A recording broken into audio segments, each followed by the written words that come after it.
আসসালামু আলাইকুম রহমতুল্লাহ। এখন আমরা যে জিনিসটা দেখবো বীজগণিতের ভাগ জিনিসটা দেখব। ভাগ আসলে অনেক খুব সহজ। আহ দেখি আমরা একটু। আমাদেরকে দেওয়া হইল যে ধরেন আমাদের এ কিউব, ধরেন এ টু দি পাওয়ার 5 আর এটাকে ভাগ করতে বলছে এ স্কয়ার দিয়ে ভাগ করতে বলছে। এখন আমি এটাকে ভাগ কিভাবে করে করব? ভাগ করলে কেমনে কি করতে হয়? আমরা এ টু দি পাওয়ার 5 দ্বারা কি বুঝি? এ টু দি পাওয়ার 5 দ্বারা এটা বুঝি যে আমাদের 5টা এ ইনটু এ ইনটু এ, মানে 5টা এ মানে এ টু দি পাওয়ার 5।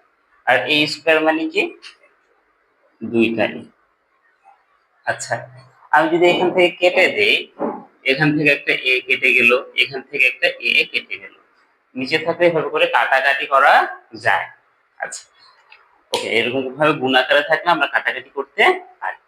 তাহলে দেখা গেল আমাদের শেষমেশ রয়ে গেল 3টা এ উপরে আছে, 3টা এ উপরে আছে। তাহলে আমি এই জিনিসটাকে লিখে দিতে পারি এ কিউব লিখে দিতে পারি, ঠিক না?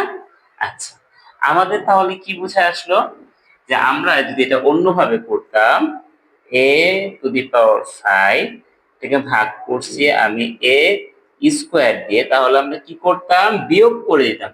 উপরে যেটা থাকবে এটা থেকে আমরা কি করব? নিচেরটাকে বিয়োগ করে দেব। তাহলে আমাদের 5 মাইনাস 2 হবে। 5 মাইনাস 2 মানে আমাদের যেটা রেজাল্ট দাঁড়ায় এটা এ টু দি পাওয়ার 3 দাঁড়ায়। আমরা একটা জিনিস মাথায় রাখবো, আমরা সবসময় উপরেরটা দিয়ে নিচেরটাকে বিয়োগ দিব। আচ্ছা, যদি এমন হইতো আমাদের উপরের সংখ্যা ছোট নিচের সংখ্যাটা বড়, যেরকম আমরা দেখলাম, ধরেন আমি এ দিয়ে দেখি এ কিউব আর নিচে দেওয়া হচ্ছে এ টু দি পাওয়ার 7। তাইলে তো আমরা সবসময় জানি উপরের সংখ্যা থেকে নিচের সংখ্যাটা বিয়োগ করতে হয়। তাহলে আমরা যদি বিয়োগটা করেই দেই এ কিউব মাইনাস 7, তাহলে আমাদের কত হবে? আমরা জানি এটাকে বিয়োগ করলে আমাদের 3 থেকে গণনা শুরু করে 4 5 6 7 মানে 4 হয়েছে। আর যেহেতু বড় সংখ্যাটা মাইনাস, তাহলে আমাদের মাইনাস 4 হয়েছে, ঠিক না? ওকে, তাহলে আমাদের বিয়োগ ফলটা কিন্তু আমাদের মাইনাস 4। আচ্ছা ভাইয়া, এখানে -4 দিয়ে জিনিসটা কি বুঝাইতেছে? আমরা তো জানি যে আমাদের a টু দি পাওয়ার যদি 4 বলতো তাহলে আমাদের 4টা a হইতো, কিন্তু এখানে তো -4 দিছে। -4 দিয়ে কি বুঝাইতেছে? -4 দিয়ে বুঝাইতেছে আমাদের এই জিনিসটা কি 1/a টু দি পাওয়ার 4। আসলে কি বোঝাচ্ছে? আমাদের কিন্তু এতটুকু কিন্তু আমাদের অ্যান্সার হয়ে গেছে। এটা কিন্তু আমাদের অ্যান্সার। আমরা একটু এক্সট্রা ভাবে জানাইতেছি যে 1/4 দিয়ে কি বুঝায়?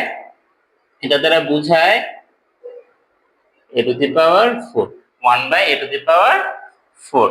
বুঝতে পারছেন?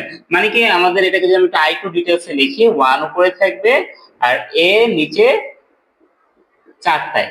মানে আমি এই জিনিসটাকে এটা মানে হচ্ছে -4 মানে 1/a টু দি পাওয়ার 4। আচ্ছা ভাই, এই জিনিসটা আমরা আশা রাখি বুঝতে পারছি। আমরা এত কিছু মাথায় রাখবো না, মাথায় এটা রাখবো যদি আমরা ভাগ করি তাহলে উপরেরটা দিয়ে আমরা নিচেরটাকে কি করব? বিয়োগ করব। হ্যাঁ, পাওয়ারে পাওয়ারে বিয়োগ করব। আমরা যদি এটাকে এভাবে করে দেখতে যাই তাহলে কেমন দেখতাম একটু যদি দেখি।